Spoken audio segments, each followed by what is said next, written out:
Sebagai rakyat Indonesia, gue ingin IKN seperti Putrajaya Malaysia loh. Jelas. Penghijauan, nggak macet, bersih, nggak bising, pokoknya rapi.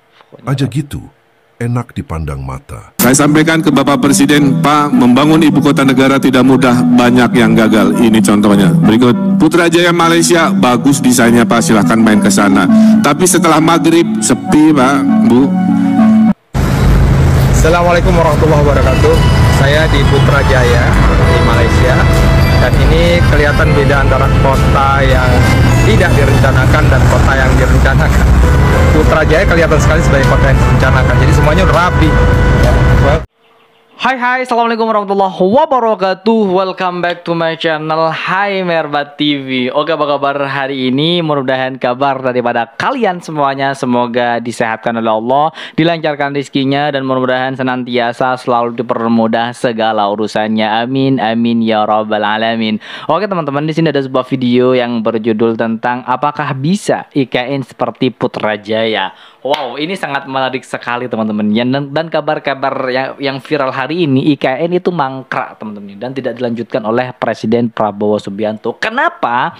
Karena bukan kebutuhan yang dibuat. Andai kata IKN adalah sebuah kebutuhan oleh rakyat dan pemerintahan yang lainnya, maka IKN akan dibutuhkan saat ini. Maka IKN tidak bakalan mangkrak. Berhubung dia bukan kebutuhan tapi ambisi Presiden ke-7, akhirnya ada kabar-kabar mangkrak teman-teman ya. Apakah bisa seperti Putrajaya?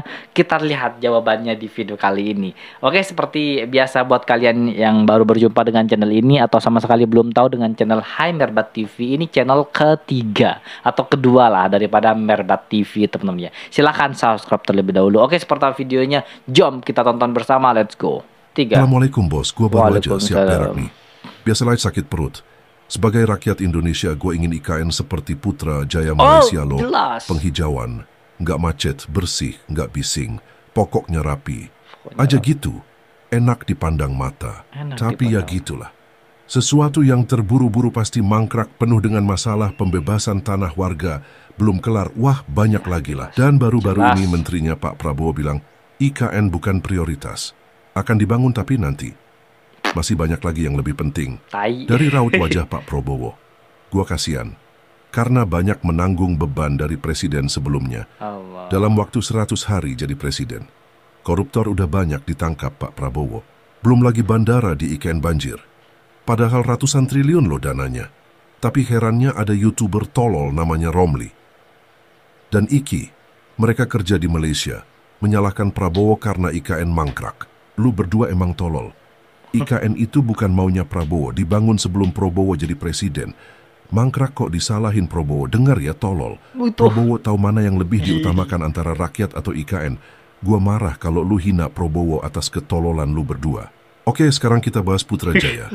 Ide dari pembangunan Putrajaya adalah Tun Dr. Mahathir, dengan tujuan pemisahan antara ibu kota dan pusat pemerintahan. Siap dibangun tahun 90-an gitu kalau gua nggak salah.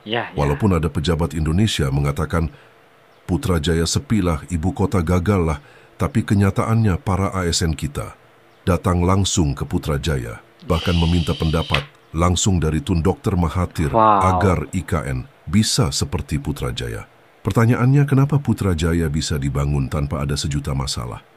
Jawabannya adalah karena direncanakan secara matang. Tidak terburu-buru, tidak hutang. Segala aspek, semuanya dipikirkan sebelum dibangun. Tempat strategis, dekat dengan bandara, dekat dengan sirkuit Sepang, dekat dengan ibu kota, dan nama Putrajaya sendiri diambil dari nama Perdana Menteri Malaysia yang pertama. Kesimpulannya adalah, IKN dibangun atas hawa nafsu, mendadak modal hutang. Mengharap investor masuk, jangan mimpi investor masuk. Kalau kepastian hukum di negara kita. Ya jelas. Karena kata Anies Baswedan, itu bukan kebutuhan. Andai kata adalah sebuah kebutuhan IKN, maka insya Allah tidak bakal mangkrak. Itu ambisi daripada Presiden ke-7. Bukan kebutuhan. Ingat, sulit seperti Malaysia kalau kita kesusu. Artinya pengen cepet-cepet. Bertahaplah. Amburadul, korupsi banyak, demo di mana-mana, pungli berserak, jangan mimpilah. Gua hanya bisa ngebacot doang karena gua nggak punya jabatan dan kekuasaan. IKN mau seperti Putrajaya bisa, tapi butuh 200 tahun lagi. Itu pun kalau pungli dan korupsi lenyap. Kalau lu mau IKN dan Indonesia bisa maju seperti Malaysia, lu doakan Prabowo umur panjang, kasih 2 periode memimpin bangsa ini. Ya udahlah, gua mau berak dulu, lu tonton videonya. Kalau lu suka, lu komen dan like. Kalau nggak suka, lu cabut aja, cuci kaki dan tidur. Anjay, konten. Seluruh rakyat Indonesia, dengan ini saya mohon izin untuk memindahkan ibu kota negara kita. Ini bukan keputusan presiden saja, tetapi juga keputusan seluruh rakyat Indonesia. Dengan mengucap Bismillahirrahmanirrahim, pada pagi hari ini, peletakan batu pertama groundbreaking teras hutan Ibu Kota Nusantara Bayi Pelataran secara resmi saya nyatakan dimulai. Terima kasih. Wassalamualaikum warahmatullahi wabarakatuh. Waalaikumsalam. Sore hari ini kita akan bersama-sama meresmikan Istana Negara di Ibu Kota Nusantara. Dan karena Istana Garuda ini saat ini masih dalam proses finishing dan dimungkinkan masih memakan waktu 1 bulan ke depan, maka pada hari ini saya akan meresmikan Istana Negara terlebih dahulu, dan nanti untuk Istana Garuda akan diresmikan oleh Presiden Prabowo Subianto. Gang. Sekarang mangkrak sumpah. Sekarang nggak jalan, dan sekarang nggak. Ya, apa kabar sih IKN ini? Nggak tahu. Aduh, Jokowi malah nambah hutang. Beban ini makin berat buat Bapak Prabowo. Kasihan, sedih saya melihat Bapak Prabowo saat ini, teman-teman, karena banyak tanggungan-tanggungan yang harus diselesaikan disebabkan karena ini si Jokowi.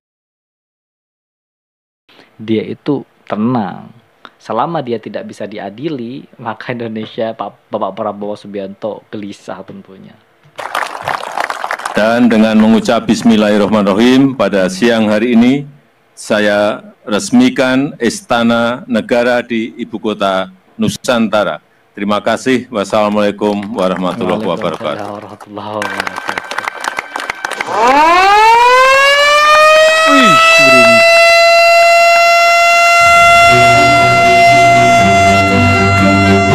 Jokowi enggan ikut campur soal kelanjutan pembangunan IKN. Presiden ke-7 itu menyatakan perkembangan pembangunan IKN saat ini merupakan urusan pemerintah. Sebelumnya Menteri Pekerjaan Umum mengungkapkan belum ada realisasi anggaran untuk pembangunan IKN di tahun 2025. Ia berkelakar anggaran untuk IKN diblokir dan dialihkan untuk membeli makan siang. Iya, makan siang. Ya, itu kan urusan pemerintah. Jangan ditarik-tarik. Itu urusan pemerintah. Atau mengabarkan terkait progres IKN Pak Kunjungan gitu? Enggak ada hubungannya. Laporan progres ya ke Presiden, ke Menteri.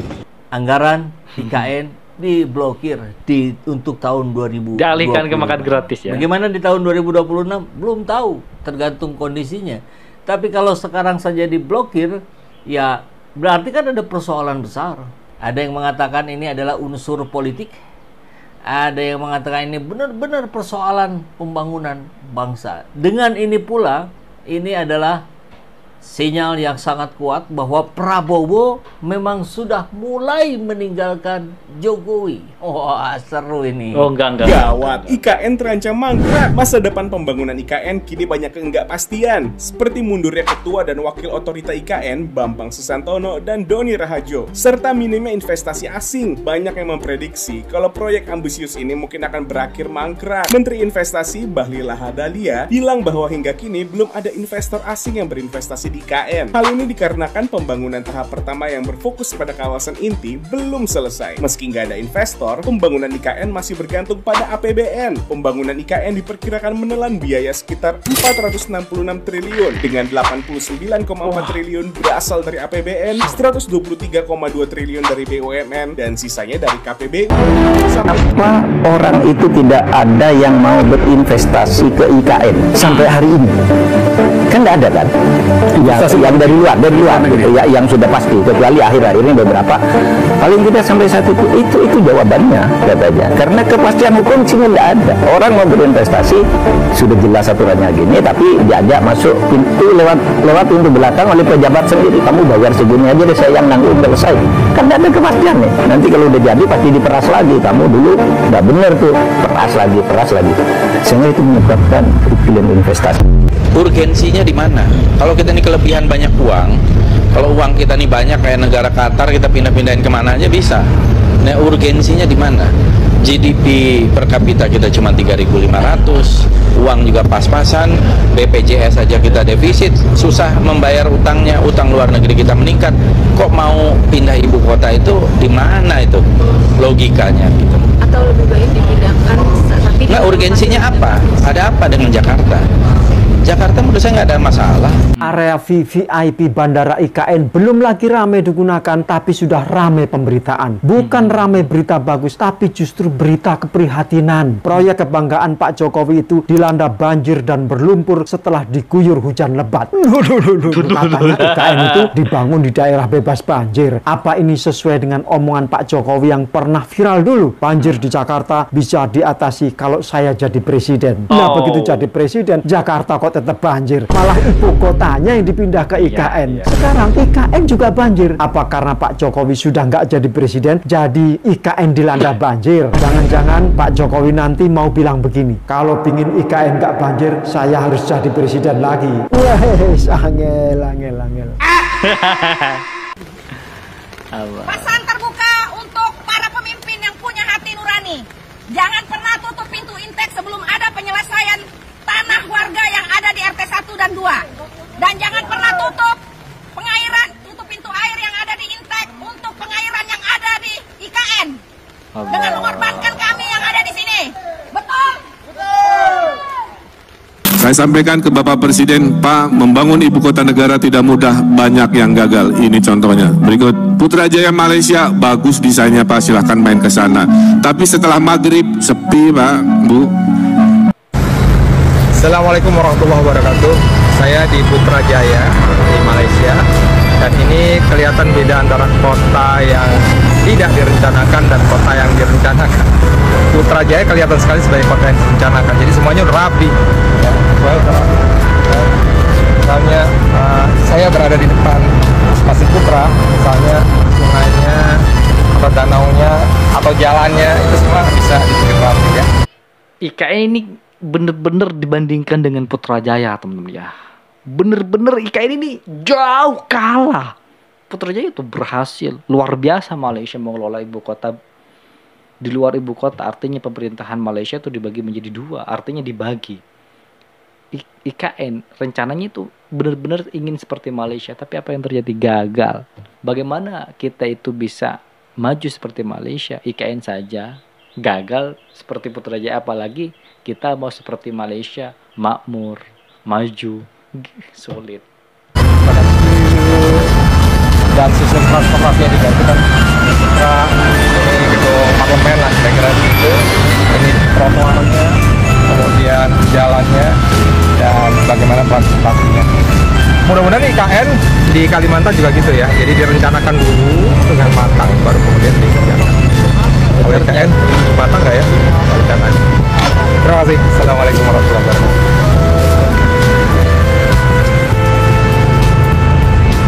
Salah satu ciri dari kota yang direncanakan adalah tidak ada kabel di atas jalan ya.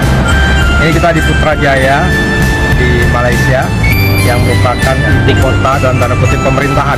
Jadi semua masalah-masalah yang berkaitan dengan kementerian gitu, semua di sini. Ada Kementerian Keuangan, ada bahkan tenaga kerja, dan kemudian pemadam kebakaran. Namanya di sini Bomba ya. Ada di sini. Tapi ini belum bicarakan jalannya besarnya berapa, kemudian pedestriannya, kemudian transportasinya, dan ya nggak ada kabel sama sekali di atas, hanya lampu-lampu lalu lintas, lampu penerangan, dan keindahannya luar biasa. Terima kasih. Assalamualaikum warahmatullahi wabarakatuh.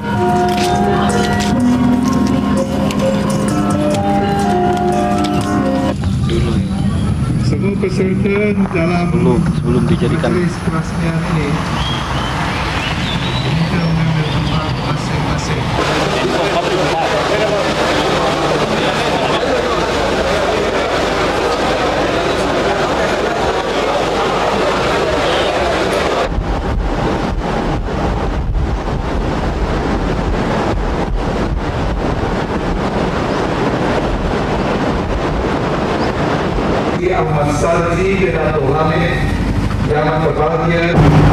Pada satu hari, Kuala Lumpur, Putrajaya dan KLIA akan menjadi satu bandar gergasi ataupun mega city yang standing dengan mega city seperti Tokyo, Yokohama dan beberapa kombinasi urban yang lain.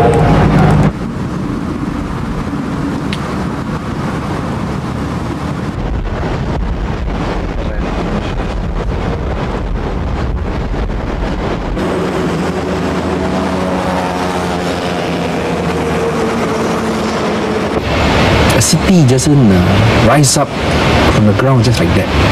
It comes about spontaneously. As I said, Rome was not built in a day, no 7 days, not a decade.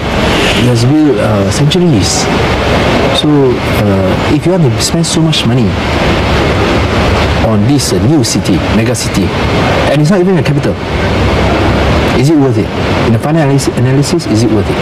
Is it worth money spent?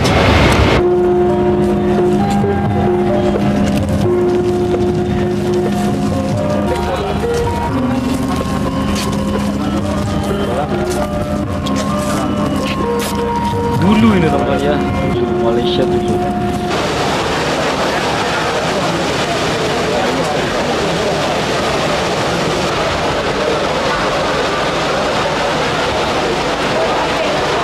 Dari siapakah datangnya idea untuk menghasilkan bulatan ini? Idea untuk menghasilkan bulatan terbesar di Asia ini datangnya dari bapa permodenan Malaysia, Tun Mahathir Mohamad semasa pemerintahannya. Tun Mahathir dikatakan mendapat ilham semasa lawatan rasminya ke Paris. Cetusan itu kemudiannya dibawa pulang ke Malaysia, lalu terhasillah bulatan di Putrajaya ini. Saya sudah lanjut umur, sekarang ini sudah 97. Tetapi saya masih ingat kalau Putrajaya boleh jadi seperti yang saya rancang awalnya untuk mengadakan satu ibu kota untuk pentadbiran. Kita mencari-cari tempat ibu kota pentadbiran. Kuala Lumpur dah susah, yang mana kita boleh bubuh semua pejabat-pejabat di satu tempat supaya mudah mereka berhubung. Pada mulanya kita fikir elok kalau diadakan di Jana Baik, tapi ada sesuatu yang tidak sesuai dan kita jumpa estate yang bernama Perang Besar. Satu yang penting ialah Central Boulevard, satu jalan besar di tengah-tengah bandar. Kita nak supaya ada aktiviti di sepanjang jalan, lebih daripada 4 kilometer. Jalan itu ada kedai, ada teater, ada restoran, dan kita gambarkan orang bukan saja duduk dalam kedai aircon, mereka suka duduk di luar melihat lalu lintas. Dia tak jadi kerana dasar ditukar, yang ubah pelan asal dan menambah bangunan pencakar langit.